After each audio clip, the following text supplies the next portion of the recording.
بسم اللہ الرحمن الرحیم۔ حضرت ابراہیم علیہ السلام اور آگ۔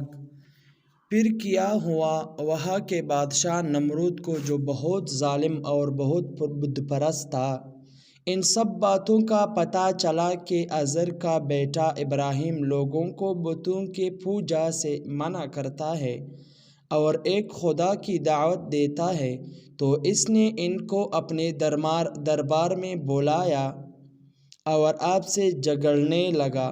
حضرت ابراہیم علیہ السلام نے فرمایا کہ میرے خدا تو وہی ہیں جو مارتا بھی ہے اور جلاتا بھی ہے۔ نمرود نے کہا کہ میں بھی مار سکتا ہوں اور جلا سکتا ہوں۔ چنانچہ اس نے ایک قیدی کو، جس کو سزائے موت کا حکم ہو چکا، آزاد کر دیا اور ایک بے گناہ کو پکڑ کر قتل کر دیا، اور کہا کہ اب بتاؤ کہ میرے اور تمہارے خدا کے درمیان کیا فرق ہے؟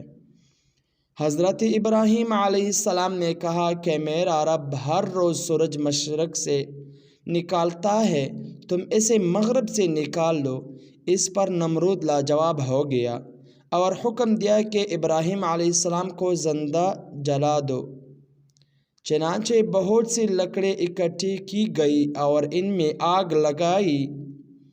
جب آگ بہت بھڑک اٹھی اور اس کی شعلے آسمان کی خبر لانے لگے، تو حضرت ابراہیم علیہ السلام کو اس میں پھینک دیا، مگر وہ آگ خدا کے حکم سے ٹھنڈی ہو گئی اور آپ کو آگ سے کوئی تکلیف نہیں پہنچی۔ اسی طرح جو لوگ اللہ تعالیٰ کے کہنے پر چلتے ہیں، اللہ پاک ان کو تکلیف سے بچا لیتے ہیں اور ان کے لیے آسانیاں ہی آسانیاں ہو جاتی ہیں۔ اور جو لوگ اللہ تعالیٰ کا کہنا نہیں مانتے، ان کے لیے اس دنیا میں مشکل ہی مشکل ہوتے اور مرنے کے بعد تو ہمیشہ جہنم میں رہتے ہیں۔